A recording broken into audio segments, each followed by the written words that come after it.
When I heard the media and Marco Rubio and all these people from Washington like Abrams speaking about a humanitarian crisis in Venezuela, I scream and I say, what about the humanitarian crisis that the United States created in Honduras in 2009 when the US backed a coup there under the administration of President Barack Obama and his Secretary of State Hillary Clinton against President Zelaya.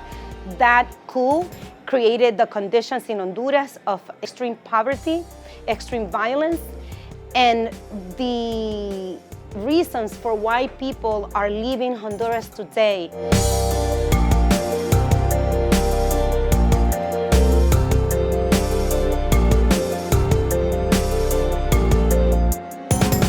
My name is Lucy Pagoada Quesada, and I'm the official representative of the FNRP, which is the Honduran in Resistance here in the United States, the immigrant community, and the Libre Party, which is the political arm of the Honduran resistance coordinated in Honduras by President Zelaya.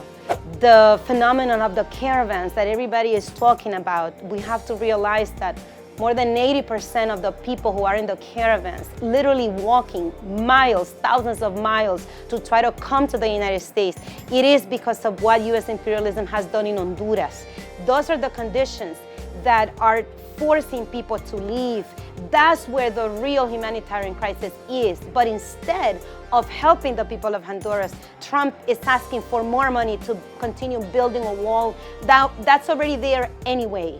So we say, if you really want to help the people in the caravans. Open the US borders and really help them. Stop lying about a humanitarian crisis in Venezuela. You want to go in there because you want to take over Venezuela, take over the natural resources, especially the oil, but specifically because they want to bring down a progressive government like the government of constitutional President Nicolas Maduro, just like they are trying to do all over Latin America with the progressive governments. They've done it in Brazil when they overthrew Dilma Rousseff through a so-called impeachment. We know that's a coup.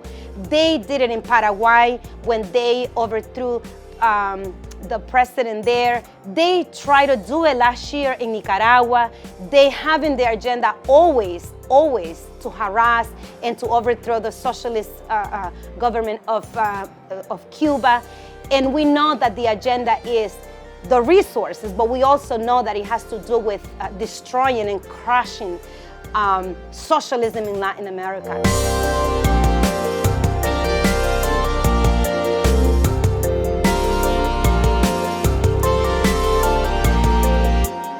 In 2012, Honduras was declared the most violent country in the world without a civil war declared. The city of San Pedro Sula, which is the city where most of the caravans are leaving and the people are living there, was also considered the most dangerous city in the whole world. The United States, since 2009, established in Honduras a dictatorship led by the National Party. Initially, they had a puppet there called Roberto Micheletti. Later, they imposed another puppet called Porfirio Lobo Sosa, who is connected directly with narco activity in Honduras. His son, today, Fabio Lobo, is in prison in New York because he was arrested in Haiti for cocaine trafficking. His wife is today in prison in Honduras for stealing the funds of the funds in Honduras. Government funds, state funds. This is the type of thieves, this is the type of corrupt people that the United States is supporting there. Then later, they imposed Juan Orlando Hernandez, who we call Ho. Fuera Ho, this is why we always say the Honduran people, Fuera Ho.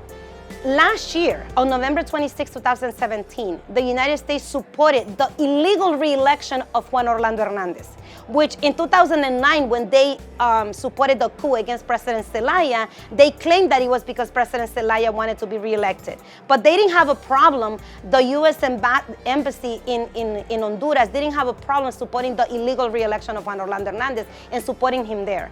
What we have today in Honduras is a dictatorship supported by the United States government that controls all sectors of our state and our government. And this is the type of government that is killing our people. This is the type of government dictatorship that murdered Berta Cáceres 3 years ago in absolute impunity. And there's so many people that have been murdered in Honduras. Last year, when people took to the streets to defend the vote because it was the alliance, La Alianza, that won the elections, more than 60 people were murdered in Honduras because they protested against the fraud that Juan Orlando Hernandez perpetrated and that the U.S. Embassy was supporting in Honduras.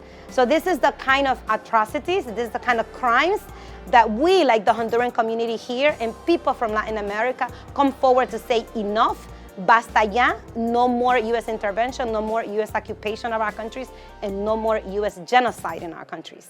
We oppose, as U.S. citizens, we oppose the U.S. government using our tax money to war, to finance wars, to finance the killings of our Latin American people and the people all over the world, from Syria to Palestine to Iraq, everywhere. We say no. No to U.S. interventions in the world with our tax money. Enough. U.S., hands off Venezuela, U.S., hands off everywhere.